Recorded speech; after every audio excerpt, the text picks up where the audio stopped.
Salam sejahtera bagi kita semua. Emana kembali hadir dengan podcast pembahasan firman Tuhan.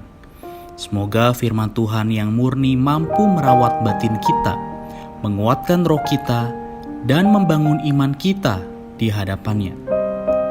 Silakan menikmati podcast Emana hari ini.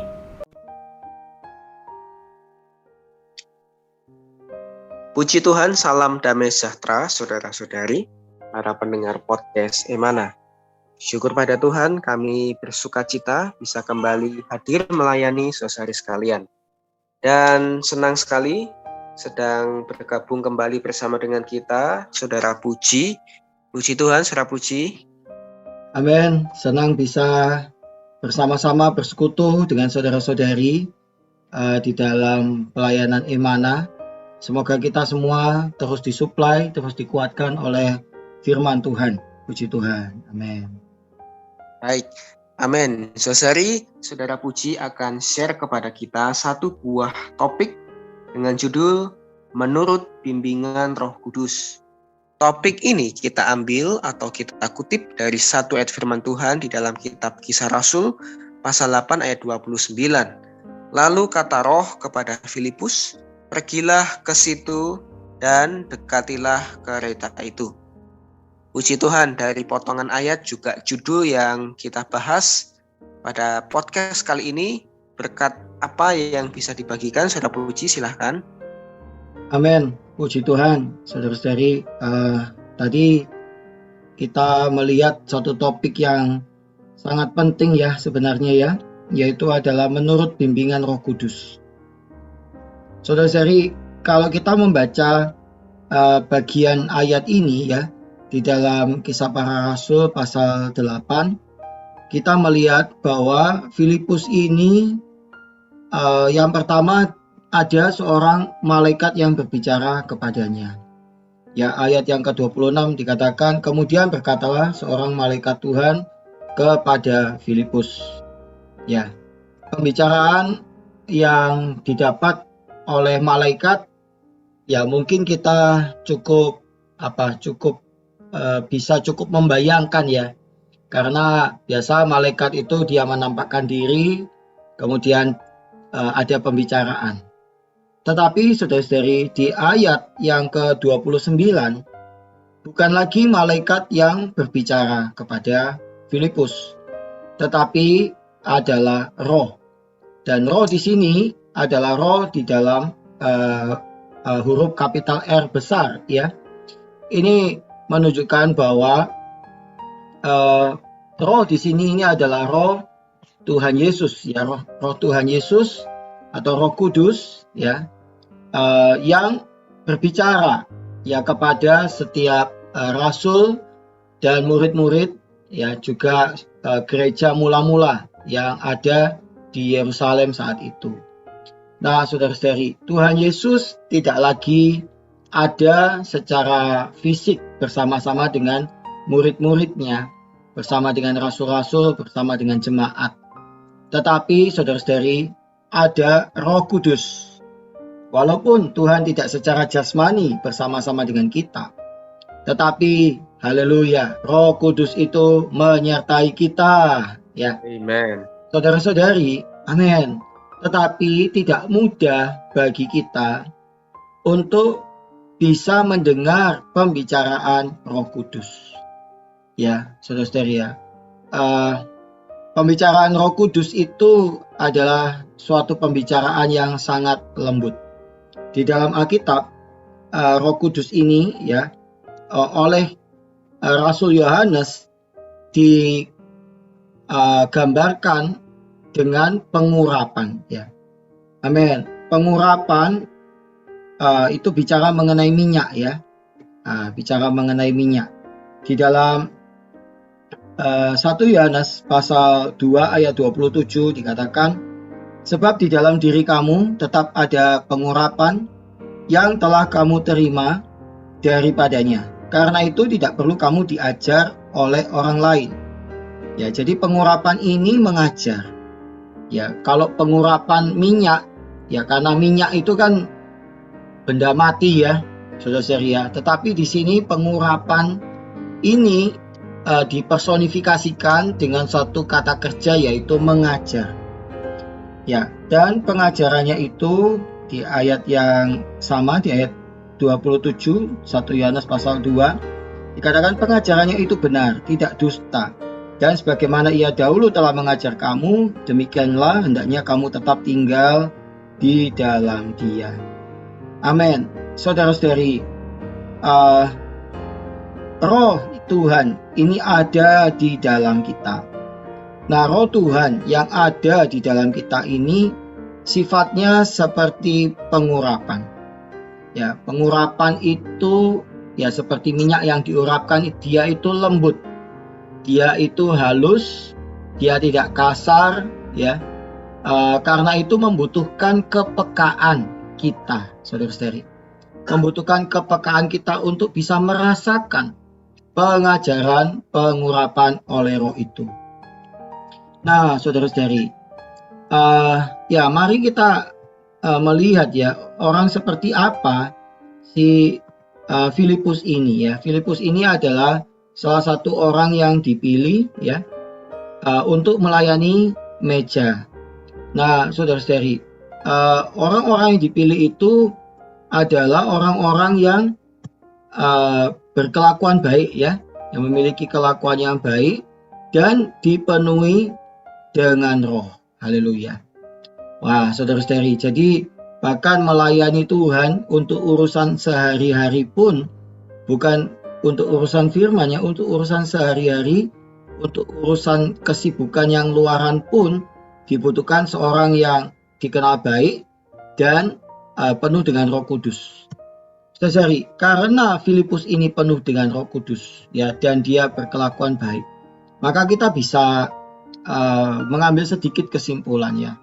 Satu, saudari, bagaimana kita bisa mengalami Roh itu mengajar, Roh itu berbicara? Kita perlu apa? Dihindarkan ya dari dosa.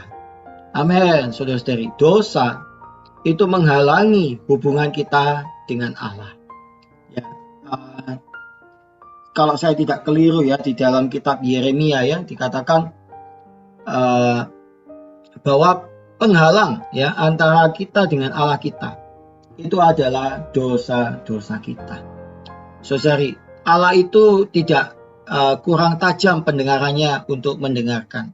Telinganya tidak kurang panjang untuk menolong, tetapi yang menghalangi kita dengan Allah adalah dosa-dosa kita, saudara-saudari. Maka ya kita perlu hidup kudus ya, kita perlu hidup menang dari dosa. Ya, dikenal baik menyiratkan apa? Orang ini memiliki kekudusan, memiliki kehidupan yang adil, benar ya. Nah, yang kedua adalah kita perlu dipenuhi oleh Roh Kudus. Saudara-saudari, Roh Kudus itu orang banyak mengira bahwa Roh Kudus itu abstrak ya. Saudara, Roh Kudus itu nyata, Roh Kudus itu real. Roh Kudus itu tidak abstrak. Saudari, Roh Kudus atau Roh Allah ya, atau Tuhan Roh itu ada secara real, kita bisa temui ya. Pertama-tama adalah di dalam firman. Ya, Yohanes pasal 6 mengatakan perkataan-perkataan yang kukatakan kepadamu adalah roh.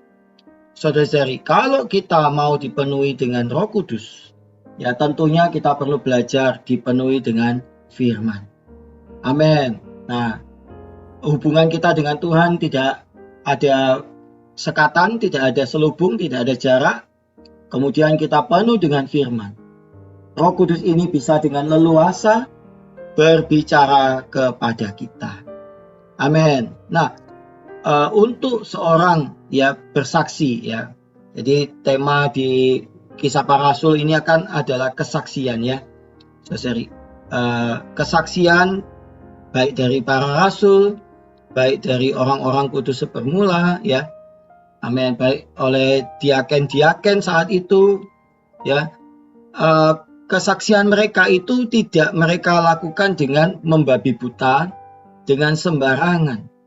Ya, tetapi mereka kerjakan semuanya itu dengan pimpinan Roh Kudus.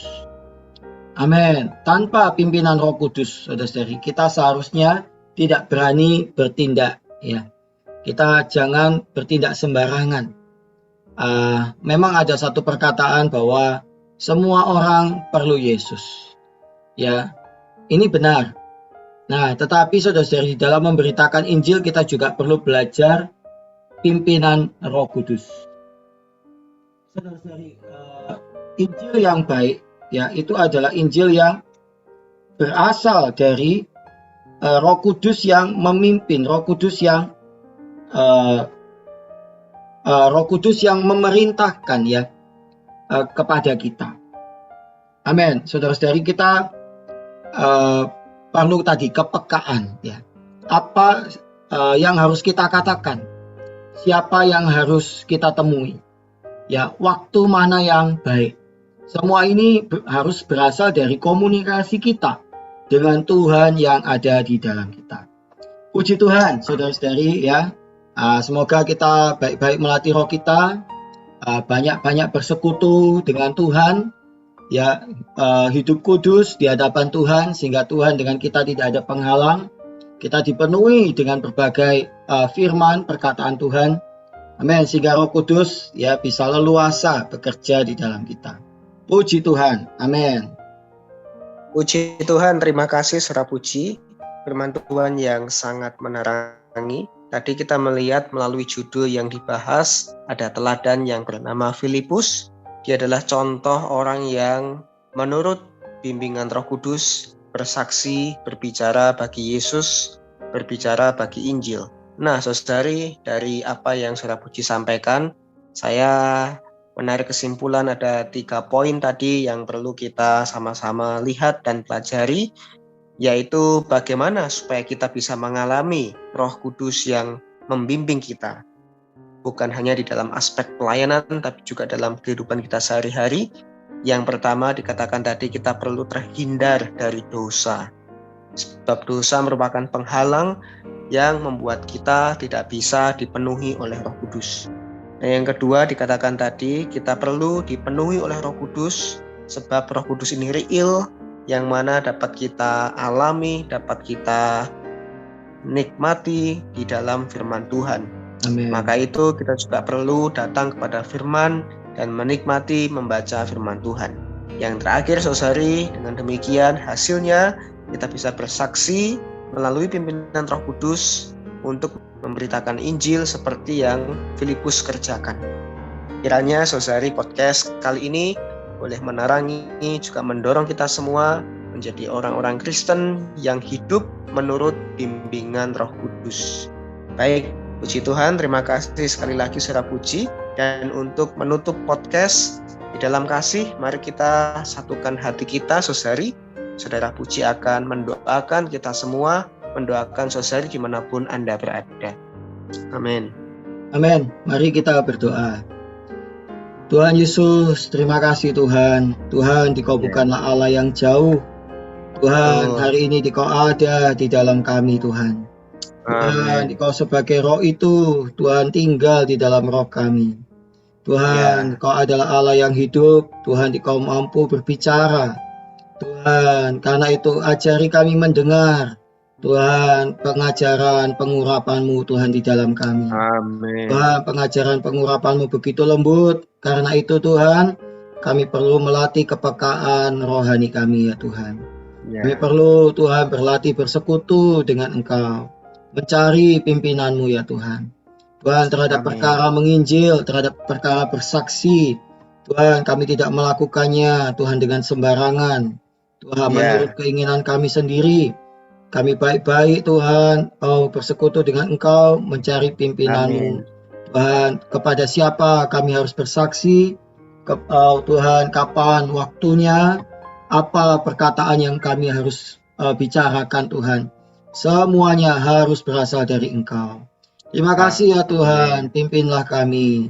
Dalam nama-Mu kami berdoa. Amin. Amin.